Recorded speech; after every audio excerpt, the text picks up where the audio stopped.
Anda kembali lagi bersama kami di 60 Menit Special Report, membuka mata, mengungkap fenomena. Penghitungan suara pemilu 2024 memang masih berlangsung. Namun, nama calon potensial yang akan menuju Senayan mulai bermunculan. Tak hanya yang optimistis, ada pula yang harap-harap cemas meski peluang lolos tipis.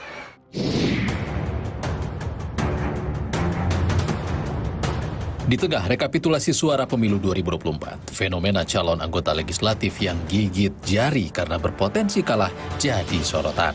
Tak sedikit caleg yang emosional meluapkan kekecewaan. Tidak puas dengan hasil penghitungan suara sementara, seorang caleg di Kabupaten Ende, Nusa Tenggara Timur menutup jalan antar desa yang menyebabkan warga sulit bermobilisasi. Ada pula caleg yang menarik kembali bantuan paving block untuk pembuatan jalan di Banyuwangi, Jawa Timur. Pasalnya, perolehan suara sang caleg tidak sesuai harapan. Namun, tak sedikit caleg yang sudah optimistis melenggang ke Senayan. Salah satunya kami berbincang dengan Abraham Srijaya, caleg Partai Golkar yang sudah pede lolos dari Dapil Neraka, Dapil DKI Jakarta II. Dari rekapitulasi KPU real count sementara, Anda sebagai caleg nomor 1 di Partai Golkar untuk DKI Jakarta II. Betul. Bahkan melampaui suara incumbent. Anda bukan artis, pendatang baru juga. Kok bisa? Jadi kita belajar dari pengalaman, tahun 2019 kan kita pernah maju dari Surabaya Sidoarjo. Nah, kita mendapatkan suara yang cukup signifikan pada waktu itu. Tapi saya sadari pada waktu itu saya punya keterbatasan waktu karena tinggal di Jakarta. Jadi kita mendapatkan suara yang signifikan, kuncinya cuma satu, turun. Dan strategi yang benar. Jadi kita lakukan di Jakarta, kita hampir setiap hari itu turun 5-7 titik. Setiap hari, 1,5 tahun kita full, kita turun dan membentukkan tim. Nah, membentuk tim ini juga nggak gampang. Kita membentuk tim di setiap TPS itu menyentuh angka 5.000. Berarti modalnya besar dong? Ini dapil termahal. Oh ya? Kenapa kok saya boleh bilang dapil termahal? Karena Jakarta Pusat, Jakarta Selatan, plus 132 negara. Bicara modal nih, Abraham ini salah satu yang terbanyak nih, balihonya tuh gede-gede gitu kan di sepanjang jalan di Jakarta Selatan. Banyak orang nggak pahami. Banyak teman-teman yang melihat temannya maju juga ikut bantu, support. Jadi bahkan saya sendiri juga nggak tahu titik baliho itu dipasang di mana, itu saya nggak tahu. Jadi kadang-kadang ada yang pasang, kemarin ada yang masang di Sudirman, saya ditegur kan, saya bilang saya nggak tahu. Jadi kalau misalnya memang ada yang dipasang di Sudirman, silahkan dirobohkan. Yang masang siapa dong kalau nggak tahu? Saya contoh ini, ada teman ya, aku mau nyumbang 20 baliho, ya kan? Dia minta filenya, kita kasih ke dia, mereka bikinin sendiri. Oh, ada temen yang mau nyumbang kayak? Oh, banyak sekali. Tapi sekali lagi ini bukan terkait dengan transaksi politik, karena apa? Baliho itu tidak mahal. Baliho itu satu ya paling ratusan ribu, Mas Yan. Jadi kalau dibandingkan dengan transaksi politik nggak ada artinya. Jadi tidak ada harapan, tapi kan tetap saja modalnya besar kalau diakumulasikan Besar, gitu ya. Besar banget. Besar banget dong. Besar banget. Besar banget itu berapa sih? Nah, itu rahasia. Gini deh, lebih besar dari waktu nyalek di Jawa Timur 1 2019 atau Jakarta? Lebih besar lah, jauh lebih ini, berkali-kali lipat. Berapa kali lipat? Ya, dua kali lipatan lah, dua tiga kali lipat lah. Kalau sebesar itu kira-kira nanti ada harapan balik modal nggak sih, Mas? Nggak mungkin. Jadi gini, persepsi orang mengatakan bahwa, oh ya, orang maju politik itu pasti cari modal. Yang ngomong itu pasti koruptor. Kalau kita menganggap ini sebagai alat untuk balik modal, kita akan stres. Karena apa? Angka detail kita keluar politik, itu saya sendiri juga nggak tahu. Karena misal contoh ya, gue punya 5.000 relawan. 5.000 relawan tervalidasi. Untuk membentuk 5.000 relawan tervalidasi ini, saya tuh melatih 10.000 relawan. Jadi margin of error 50%. Okay. Yang ke 5.000 ini apa? Duit hilang, Pak. Yang nipu kita, ya luar biasa banyak, Pak. Dan itu tidak dihitung? Nggak dihitung. Kita mau ngitung gimana? Nggak bisa dihitung. Tapi itu sekali lagi banyak yang bantu. Mungkin saya boleh buka di sini, ada salah satu restoran namanya restoran Padang lah, saya nggak sebut mereknya apa. Karena kita mau buat acara. Kita mau buat acara di tenis indoor Senayan yang jumlahnya, yang biayanya makan miliaran. Terus saya cerita sama dia, bilang, Bram, lu buat aja. Disupport 100%, Pak. Saya nggak keluar uang Hubungannya sepenuhnya. apa? Pertemanan. Oke. Karena apa? Karena dia sebagai seorang pengusaha, dia nggak punya teman orang di politik, dan dia melihat temannya ada yang maju, dia mau titipkan amanat ini ke temannya. Titipkan amanat atau nanti dia berharap sesuatu nggak sih? Berharap gimana? Restoran Padang. Saya sendiri juga pada waktu itu adalah ketua tim Mudikarya Ahok. Kita membuatkan fundraising untuk Pak Ahok. Jadi duduk di sebelahnya Pak Ahok itu 40 juta.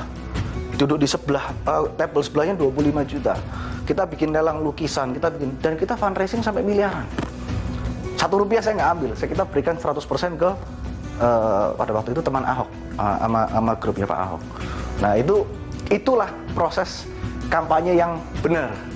Oke. Ya, itulah yang kita ingin terus gaungkan. Kalau nggak mungkin kuatnya biaya super mahal. Hasil rekap sementara ini kan belum 50% kalau dari KPU. Belum 50%. Tapi sudah saya menyentuh angka 28.000 lebih.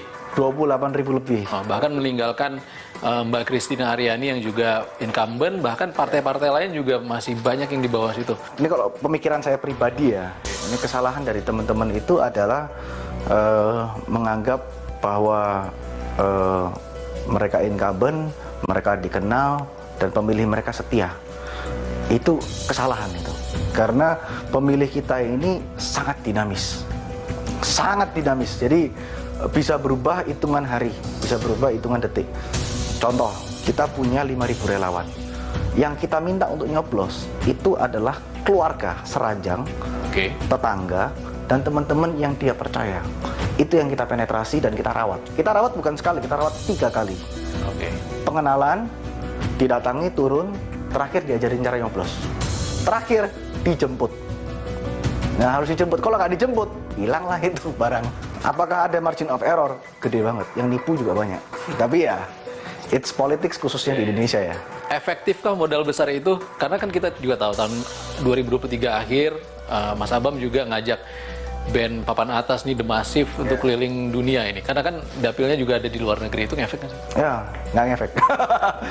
Ini hubungan pertemanan juga? Pertemanan. Hubungan pertemanan. Jadi akhirnya dia ajak kita ke 15 kota, 10 negara, capek banget. Tapi ya, meskipun suaranya nggak signifikan, tapi it's a good experience lah. Ya, good experience. Tapi ya, kembali lagi, di Indonesia, nggak ada ceritanya orang maju DPR modal kecil itu buat saya omong kosong. Karena apa? Kita turun itu kita diminta. Nggak ada ceritanya, oh ya kita turun nggak pakai duit bisa jadi itu, nggak mungkin lah. Orang yang ngomong seperti itu ya, menurut saya sangat munafik sih. Kami juga bertemu Irwanda Hamdani, caleg PSI yang maju di pemilihan DPRD, kendati berdasarkan hasil rekapitulasi suara sementara KPU, perolehan suara Irwanda masih belum memuaskan. Namun, ia tetap optimistis dapat meraih kursi DPRD. Anda berada di peringkat keempat dari suara di Partai PSI. Sejauh ini masih optimis nggak sih, Mas? Kalau saya sendiri masih optimis ya, karena sekarang kalau dari Sirekap sendiri ya, kita mendapatkan data yang di-input itu hanya baru 30%-an ya, kurang dari 50%. Kemudian juga perhitungan di PPK sendiri di tingkat kecamatan masih berlangsung terus. Untuk kondisi di Pondok Aren sendiri atau di dapil saya gitu, kebetulan masih kurang dari 50% juga gitu, sehingga angka terus nanti akan berkembang, kemudian juga posisi mungkin juga bisa berubah. Siapapun yang mengklaim siapapun dia sudah lolos atau dia tidak lolos itu tidak valid. Saya rasa ya hasil akhir itu adalah hasil yang nanti ditetapkan oleh KPU kan, seperti itu. Sehingga kalau misalnya saya lihat, ya teman-teman misalnya katakanlah seperti saya atau tim segala macam, mungkin sekarang memang benar untuk 30% kita mungkin di posisi yang keempat. Tetapi kalau misalnya 100%, who knows kan, gitu. Masih ada sekitar 60-70% yang katakanlah suara itu dinamis dan berkembang gitu. Walaupun hanya memperebutkan satu kursi untuk satu partai itu, peluangnya sangat kecil sekali, Mas. Banyak yang bertarung untuk memperebutkan satu kursi itu, tapi tetap optimis. Optimis. Oke. Optimis karena intinya kita sudah bekerja keras, tim juga sangat solid, kemudian warga juga puas. Mas Irwan sendiri 2019 pernah coba di Pernah saya Jawa di Tengah dulu Jawa ya? Tengah, ya betul. Dan Untuk kita- DPR RI. DPR RI Jawa Betul, Tengah 10 betul. tahun 2019. PSI adalah partai baru, terus kemudian yang kedua ya memang tidak lolos threshold kan. Dan saya harapkan tahun ini PSI bisa lolos lah. Masih ada optimisme untuk lolos? Masih PSI? ada, selama belum ditetapkan oleh KPU. Oke, tapi dari hasil quick count sendiri tidak sampai 3%, Mas. Memang namanya quick count beda dengan real count. Nanti kita lihatlah. 2019 gitu kan udah nyoba. Iya, Terus di 2024 ini nyoba juga, kita masih nunggu hasil penghitungan. betul.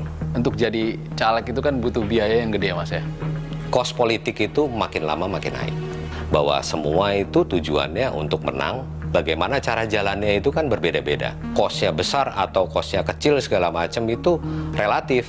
Oke. PSI di beberapa tempat dia mohon maaf ya, kader-kader terus kemudian yang jadi menduduki di menjadi anggota dewan ya, tidak semuanya orang-orang yang mempunyai kemampuan finansial yang besar. Makin besar berarti lebih besar di Tangerang Selatan atau di Jawa Tengah, Mas?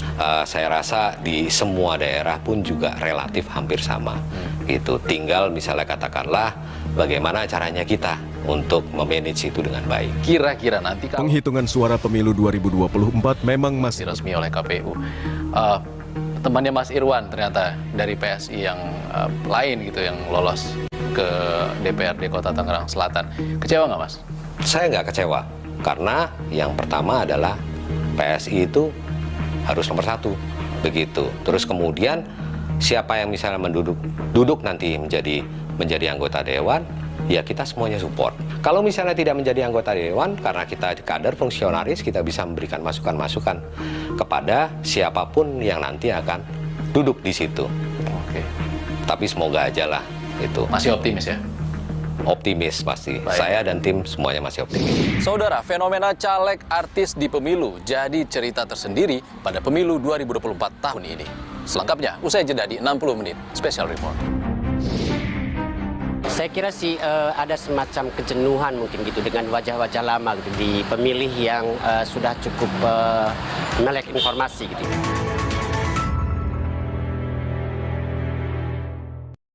Anda kembali bersama kami di 60 menit Special Report, membuka mata, mengungkap fenomena. Saudara, deretan artis yang berpotensi besar lolos ke Senayan kini jadi sorotan. Di sisi lain, ada juga selebritas yang masih menanti hasil rekapitulasi yang bisa jadi tak sesuai harapan. Pemilu 2024 pun diramaikan fenomena deretan artis yang mencoba peruntungan maju pemilihan legislatif sejumlah daerah. Alfiansyah Bustomi alias Komeng salah satunya yang diprediksi lolos dalam pemilihan DPD dengan suara terbanyak di daerah pemilihan Jawa Barat. Caleg dari Partai Amanat Nasional Uya Kuya yang maju di daerah pemilihan Jakarta II juga berpotensi lolos ke Senayan. Di dapil yang sama, penyanyi sekaligus kader PDI Perjuangan Once Mekel juga berpotensi besar sukses melenggang ke Senayan. Di antara deretan selebritas yang punya kans besar ke Senayan, ada pula yang masih harap-harap cemas meski peluang tak terlalu luas. Salah satunya caleg Dapil Jawa Barat 6 yang maju lewat Partai Perindo, Vicky Prasetyo. Mas Vicky, kalau melihat hasil rekapitulasi sekarang ini, sebenarnya Mas Vicky masih optimis nggak sih? Ya, asumsi quick count dan lain-lain itu kan bukan dijadikan barometer atau tolak ukur kita kan, melainkan nanti hasil ketetapan dari KPU plus yang kita kawal ya, gitu. Karena nanti akan ada harus hitung manual ya, gitu. Hitung manual dalam arti kita sesuaikan, kan kita semua hampir punya saksi di semua TPS, khususnya di 7.078 TPS yang ada di Kota Bekasi dan 5.570 TPS yang ada di Kota Depok. Nah, dari semua hasil TPS kita itu banyak banget yang tidak sama gitu. Makanya website KPU yang bisa dimasuk atau diupload siapapun itu menurut saya jangan dijadikan barometer, termasuk media gitu. Sejumlah media sudah bilang Mas Vicky rugi miliaran karena tidak lolos. Ini benar nggak sih? Ya sebenarnya kalau kita tarik dari perjuangan dan perjalanan kita di hampir 1 tahun ini ya mendekati sih nilai-nilai itu gitu. Pastilah kita keluar gitu. Itu pun sudah kita sehemat mungkin gitu. Karena kan perjalanan kita memang bukan mau ya gitu loh, asal dalam waktu yang singkat. Kita sudah merencanakan ini dari hampir 1 tahun yang lalu, sudah membentuk timnya dari kerangka kecamatan, kerangka kelurahan, sampai per TPS dan lain-lain gitu. Itu kan prosesnya pasti makan waktu. Jadi kalau artis terkenal tuh masih tetap butuh anggaran juga ya Mas ya? Ya seperti sosialisasi, acara-acara, event-event yang dijalankan dan diadakan. Ya partai itu sudah melakukan yang terbaik, ya banyak juga mensupport kita. Cuma tinggal si public figure atau pekerja seninya ini, artisnya ini mau turun bener nggak? Oh jadi dana pribadi, bukan dari partai? Ya partai membantu lah beberapa dengan event, dengan APK, dengan lain-lain, banyak lah. Kalau nggak lolos, kecewa nggak? Enggak sih Mas. Ya belajar itu kan pasti, sekolah itu kan ada iurannya. Saya anggap ini sebagai iuran pembelajaran. Dan ya meskipun partai saya, Perindo misalkan, tidak lolos parliamentary threshold, insya Allah sih saya akan selalu pengen berada setia di dalam rumah partai ini.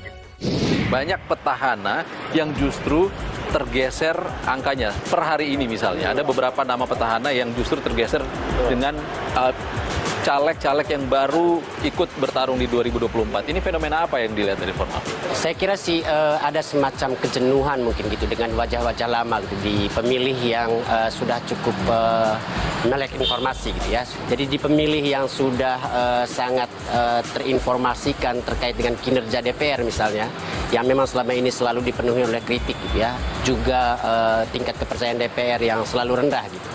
Itu saya kira di tingkat pemilih rasional itu jadi bahan pertimbangan ya, sehingga ketika ada figur baru yang menurut mereka kemudian juga tidak kalah punya potensi atau punya kapasitas dengan petahana, ya kenapa kemudian tidak mencoba figur baru ya. DKI 2 lah katakan ya, di sana ada petahana Eriko Sotarduga, ada Masinton, di Golkar juga ada Kristina yang nampaknya juga akan tergusur gitu ya.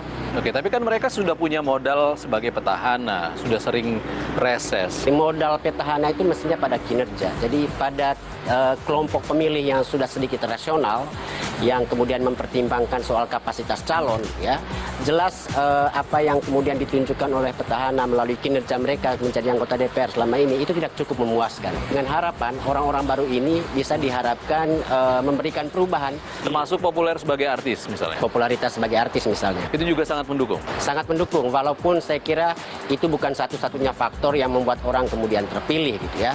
Sosok Once katakanlah gitu ya, dia artis gitu ya.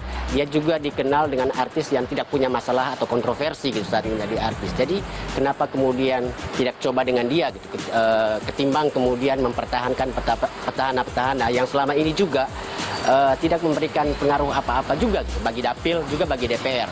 Tapi kalau artis-artis ini punya kapasitas nggak sih, Bang? Ya kalau soal kapasitas sih kadang kita berbicara profesor doktor itu punya kapasitas yang lebih dari yang lain gitu. Tapi kan kita tahu cara kerja DPR gitu ya, lembaga politik yang sangat dipengaruhi oleh kepentingan partai politik. Kemampuan dari anggota DPR sendiri ya tidak terlalu penting ya menjadi faktor apakah seorang anggota DPR bisa bekerja atau tidak gitu. Karena dia kemudian didukung oleh staf ahli, baik pribadi maupun dari partai atau fraksi. Saya masih sangat yakin sih dari 521 orang anggota DPR sekarang yang maju lagi di pemilu 2024 ini, separuhnya itu masih terpilih lagi ya. Di banyak dapil di Indonesia Timur misalnya kita bisa lihat hampir yang mendapatkan suara terbanyak itu masih petahana-petahana ya. Itu artinya separuh lebih anggota DPR baru nanti itu masih diisi oleh wajah-wajah lama ya. Jadi dari sisi kinerja saya kira kalau mengharapkan sumbangsih kapasitas dari anggota, saya kira sih tidak banyak yang berubah gitu ya dari DPR yang sekarang. Karena yang paling penting seperti yang saya katakan tadi, bagaimana partai memberikan ruang kepada anggota-anggotanya untuk bisa secara leluasa bekerja. Itu yang saya kira akan terulang lagi.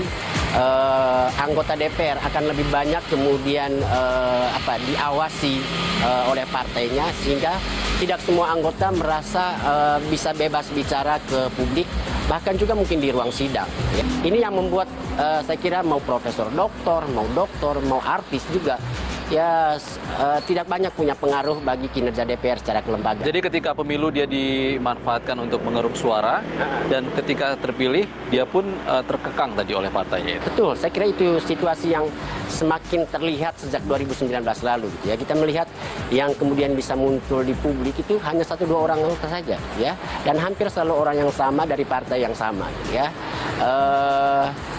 Kita juga misalnya punya pengalaman menghubungi anggota DPR untuk bicara sesuatu gitu ya. Mungkin akan ada jawaban, kita harus berkoordinasi dulu dengan fraksi dan lain sebagainya.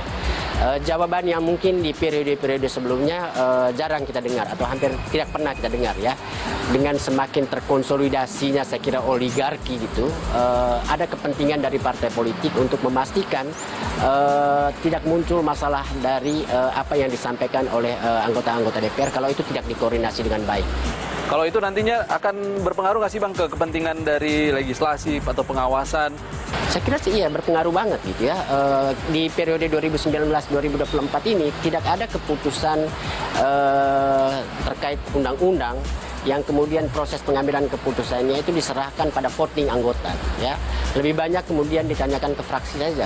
Kalau fraksi lebih dari separuh fraksi sudah setuju, itu artinya oke undang-undangnya. Ya kenapa kemudian tidak ada paripurna yang panas gitu ya, yang seru gitu di periode 2019-2024. Karena proses pengambilan keputusannya itu lebih banyak kemudian diserahkan pada sikap fraksi. Sikap fraksi ini adalah sikap partai politiknya ya. Jadi hampir tidak ada gunanya jumlah anggota DPR yang begitu banyak dalam proses pengambilan keputusan penting